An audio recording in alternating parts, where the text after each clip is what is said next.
Assalamu alaikum. Welcome to the second video of Introduction to IBM SPSS by Infinite Statistics. And thank you so much for coming back to my channel. Last video में हम लोगों ने सीखा कि variable कैसे create करते हैं और वेरिएबल के नेम्स कैसे चेंज करते हैं वगैरह।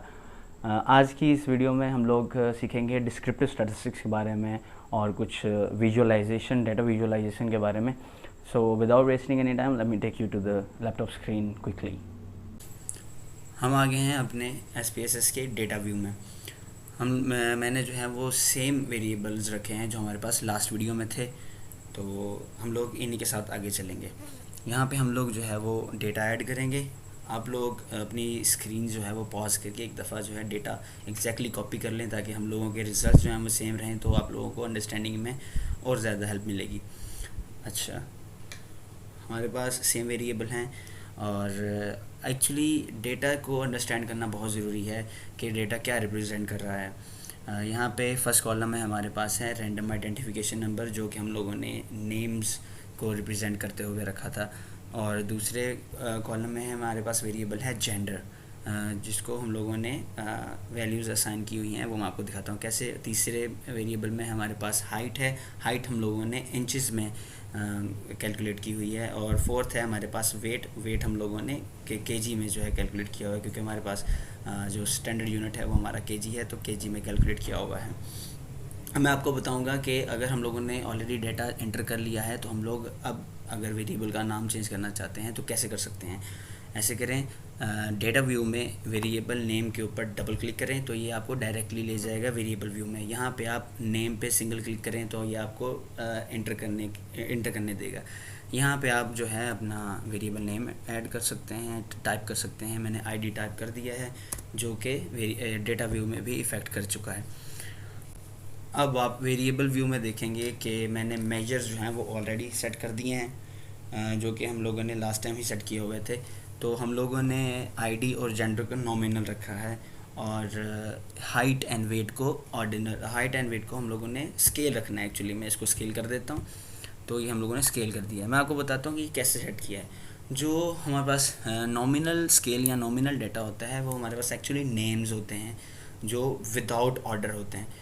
तो हमारे पास आईडी जो है वो हम लोगों ने एज नेम्स ही यूज़ किए हैं। आईडी नंबर्स जो हैं आइडेंटिफिकेशन नंबर, तो इसको हम लोग नॉमिनल रख लेंगे। और जेंडर जो है वो भी एक कैटेगोरिकल वेरिएबल है, जो कि नेम्स की कैटेगरी में ही आता है, कैटेगोरिकल वेरिएबल है, इसको भी हम लोग नॉमिनल रख लेंगे। यहाँ पे जो है मैं आपको बता दूं कि जो टू कैटेगरी वेरिएबल होता है, जैसे कि हमारे पास यहाँ पे जेंडर है, ये टू कैटेगरी वेरिएबल है जिसमें मेल एंड फीमेल आ रहे हैं। तो मैं आपको बता दूं कि इसको हम लोग टू कैटेगरी वेरिएबल को डाइकोटोमस वेरिएबल कहते हैं। तो हमारा जेंडर जो है वो डाइकोटोमस है। वेरिएबल्स जो हैं वो सिर्फ एक कैटेगरी में एक वेरिएबल लाई कर सकता है। मींस के एक वेरिएबल जो है वो दोनों कैटेगरीज में लाई नहीं कर सकता, या एक वेरिएबल जो है वो इस तरह नहीं होगा कि किसी की भी कैटेगरी में नहीं आ रहा, उसको एक कैटेगरी में लाई करना पड़ेगा। और हाइट एंड वेट के लिए हम लोगों ने यहाँ पे स्केल जो है वो मेजर सेट कर लिए हैं। वो मैं आपको बताता हूँ किस तरह से। जो हमारी हाइट एंड वेट है, दोनों ही क्वांटिटेटिव वेरिएबल्स हैं, कैटेगोरिकल वेरिएबल्स नहीं हैं। दोनों ही जो हैं वो कुछ ना कुछ मैयर कर रहे हैं। हाइट मैयर कर रही है, वेट मैयर कर रहा है, और दोनों के फिक्स इंटरवल हैं डेटा में, और दोनों के जो ज़ीरो हैं वो बिल्कुल मीनिंगफुल हैं। तो आप लोगों को पता है कि ये सारी क्वालिटीज़ जो होती हैं वो रेशो स्केल की होती हैं, और हम लोग SPSS में रेशो और इंटरवल दोनों को स्केल में रखते हैं, इसलिए मैंने इनका मेजर्स जो हैं वो स्केल सेट किए हुए हैं। ओके, अब हम लोग जो है वो मेल और फीमेल मतलब कि जेंडर को जो है वो नंबर्स असाइन करेंगे। आप लोगों ने डेटा में देखा कि हम लोगों ने जेंडर के लिए 1 2 1 2 वैल्यूज़ लिखी हुई हैं। तो अब हम लोग 1 और 2 को जो है वो वैल्यू लेबल्स असाइन करेंगे। मतलब कि हम लोग SPSS में सेव करेंगे वैल्यूज़ के हम लोगों ने 1 जो है वो मेल को देना है, या 1 फीमेल को देना है, और 2 जो है वो मेल को देना है, या 2 फीमेल को देना है। आप कुछ भी रख सकते हैं। हम लोग यहाँ पे रखेंगे 1 मेल के लिए और 2 फीमेल के लिए। तो कोड्स जो हैं मतलब कि वैल्यूज़ जो हैं वो हम लोग असाइन कर सकते हैं वेरिएबल व्यू में जाके, वैल्यूज़ प्रॉपर्टी में जाके। इन वैल्यूज़ का कोई मतलब नहीं है, they are just meaningless values. लेकिन ये है कि हम लोगों को याद रखने के लिए कि हम लोगों ने 1 जो है वो मेल को और 2 जो है वो फीमेल को असाइन किया है। जस्ट समझे कि इसको हम लोगों ने मेल एंड फीमेल को नाम दे दिए हैं याद रखने के लिए, ताकि हम लोगों को एनालिसिस करते वक्त याद रहे कि हम लोगों ने मेल और फीमेल किस तरह से किसको कंसिडर करना है।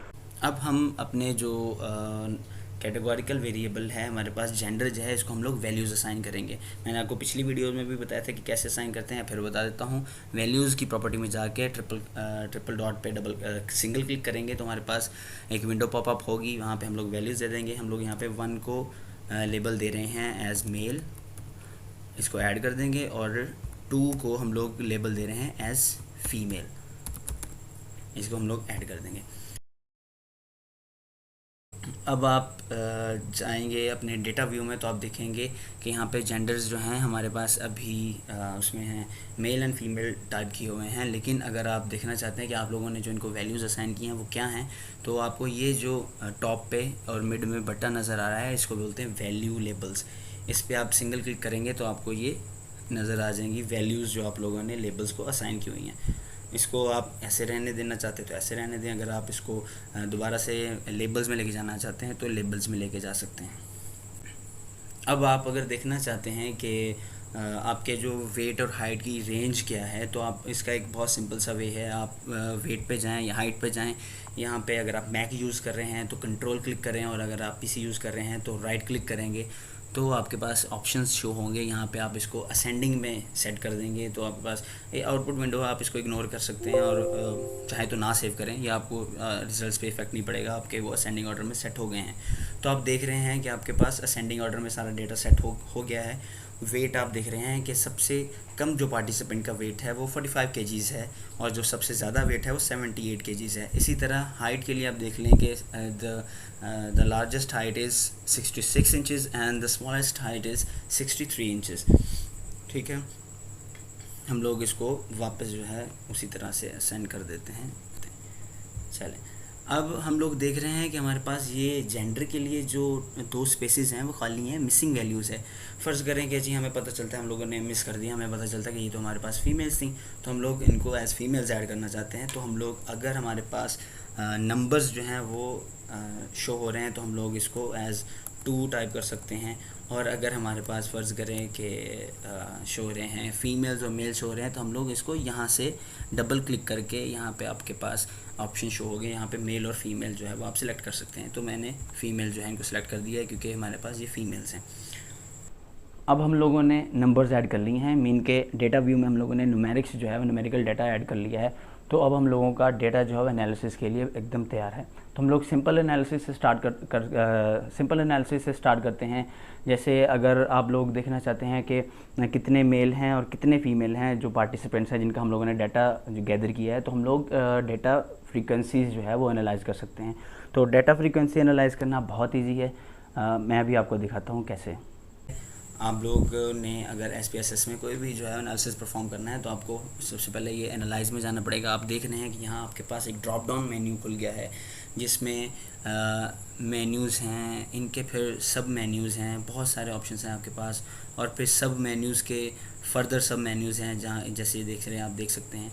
तो हम लोगों ने अब जो है वो फ्रीक्वेंसीज़ जो है एनालाइज करनी है, डाटा के लिए फ्रीक्वेंसीज़ निकालनी है।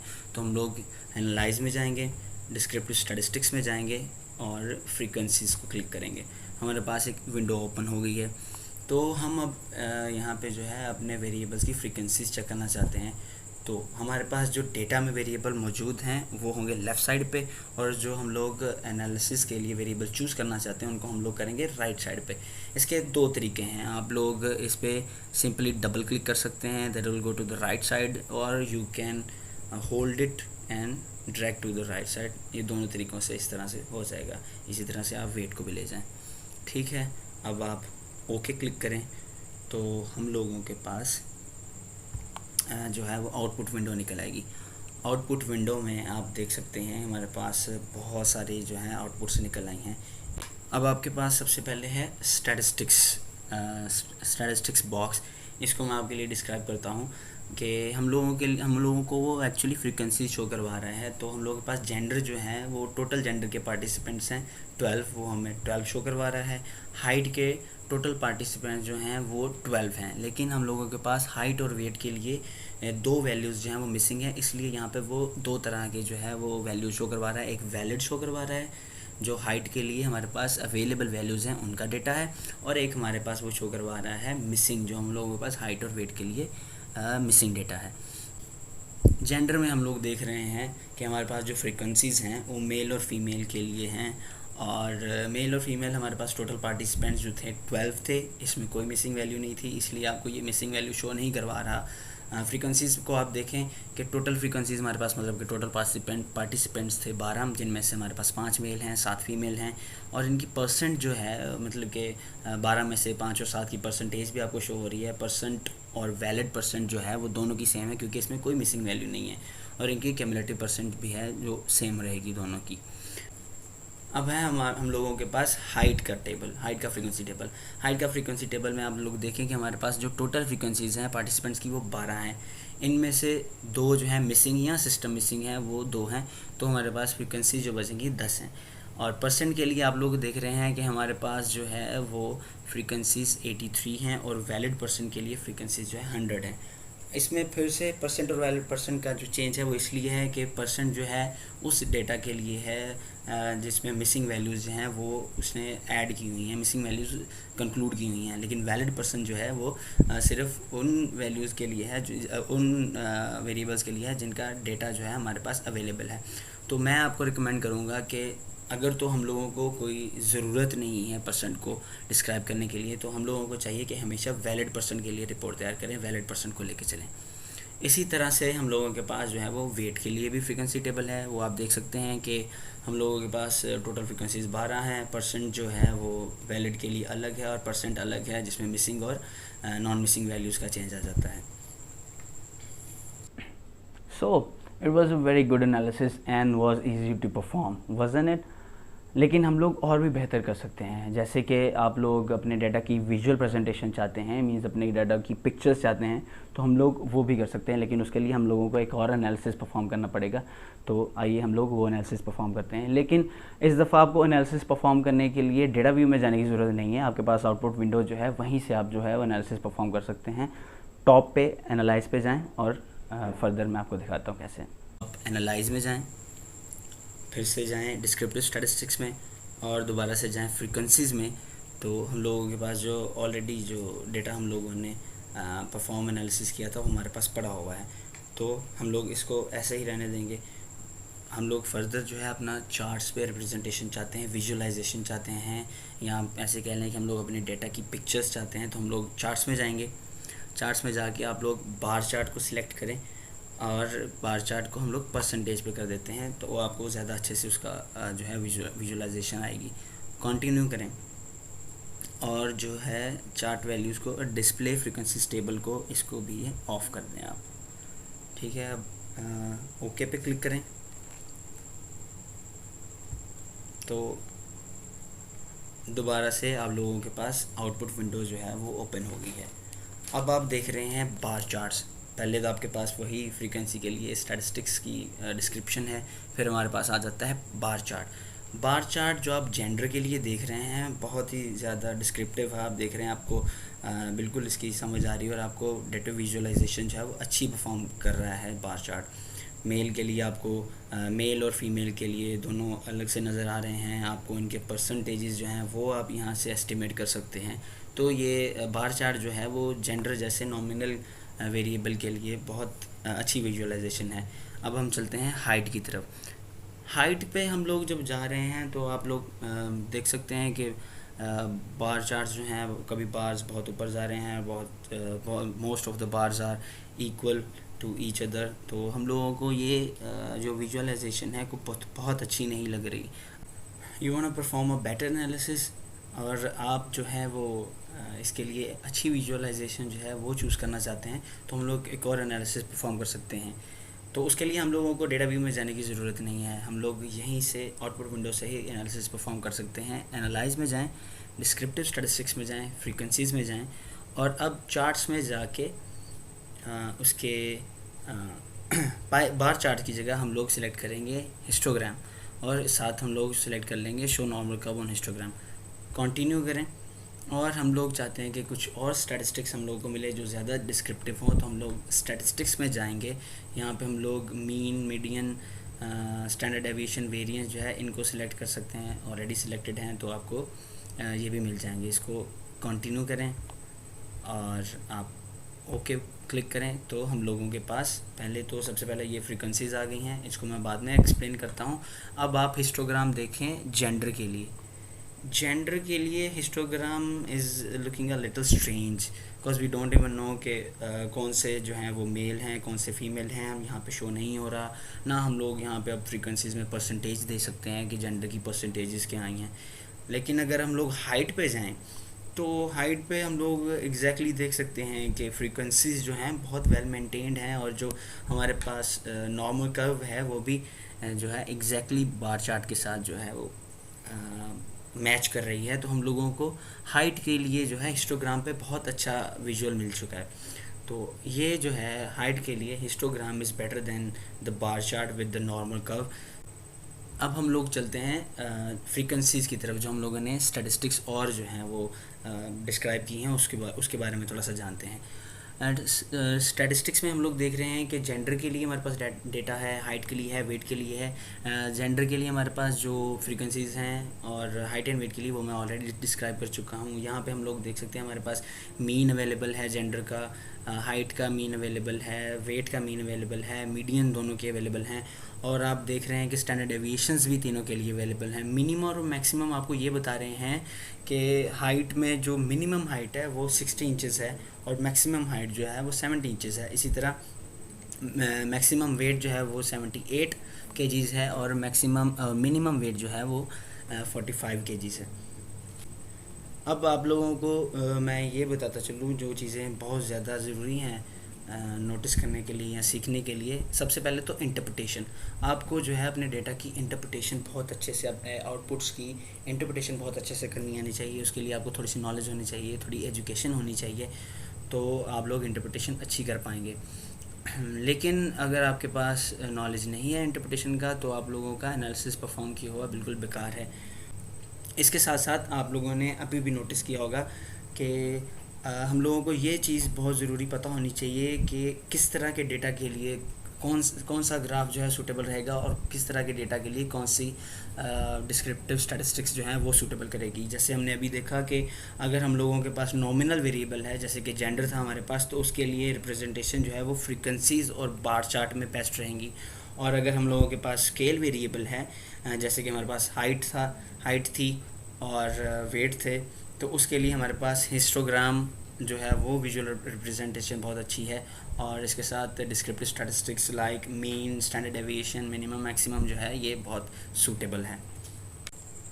आप लोग देख सकते हैं कि हाइट के लिए जो हम लोगों को विजुअलाइजेशन मिली है उसमें हम लोग ये नहीं डिस्क्राइब कर सकते कि मेल की हाइट क्या है और फीमेल की हाइट क्या है, लेकिन हम लोगों के पास बस एवरेज हाइट है इसकी जो टोटल पार्टिसिपेंट है। अगर आप इनको स्प्लिट करना चाहते हैं, मीन्स आपको मेल के लिए अलग से डाटा चाहिए और फीमेल के लिए अलग से डाटा चाहिए, तो हम लोग एक और एनालिसिस परफॉर्म कर सकते हैं।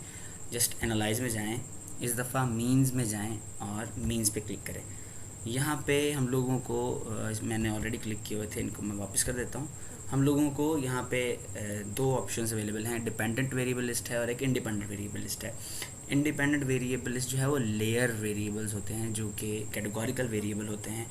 और हम लोगों ने जेंडर को डिस्क्राइब तो नहीं किया कि जी हम लोगों का ये इंडिपेंडेंट वेरिएबल है, लेकिन फिर भी ये कैटेगोरिकल वेरिएबल है तो हम लोग इसको इंडिपेंडेंट में रखेंगे। तो जेंडर को सिलेक्ट करते हैं हम लोग इंडिपेंडेंट वेरिएबल में, और हम लोग क्योंकि हाइट के डिफरेंसेस चेक करना चाहते हैं इसलिए हम लोग हाइट को रखते हैं डिपेंडेंट वेरिएबल में। अब आप यहाँ पे ओके क्लिक करेंगे तो आपके पास ये रिपोर्ट आ गई है। इसके लिए मेल एंड फीमेल के लिए सेपरेट रिपोर्ट आप देख सकते हैं कि मेल के लिए यहाँ पे आपको सेपरेट मीन जो है वो मिल रहा है और फीमेल के लिए आपको सेपरेट मीन मिल रहा है। हाइट के लिए ये सिर्फ हाइट का डेटा है, हम लोगों ने जो दोबारा एनालिसिस परफॉर्म किया है वो हाइट में हम लोगों ने मेल और फीमेल को सेपरेट किया है। तो ये हम लोगों के पास जो मीन मेल हाइट है वो 66 पॉइंट समथिंग है और मीन फीमेल हाइट जो है वो 61.400 समथिंग है। ठीक है।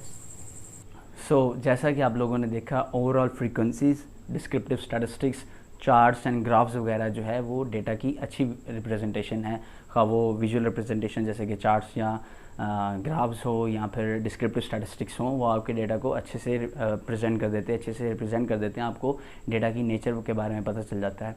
तो मैं आपको रिकमेंड करूँगा, अगर आप कोई भी एनालिसिस परफॉर्म करना चाहते हैं तो सबसे पहले आप उसके डिस्क्रिप्टिव स्टैटिस्टिक्स, उसकी फ्रीक्वेंसीज़ और उसके आप चार्ट्स एंड बार्स वगैरह देख लें, ताकि आपको डेटा की नेचर के बारे में अंदाज़ा हो जाए। इस वीडियो में अभी तक इतना ही। नेक्स्ट वीडियो में हम लोग और भी डिस्क्रिप्टिव स्टैटिस्टिक्स के बारे में सीखेंगे, and we gonna learn how to change the raw scores into the Z scores. So till that, take care of yourself.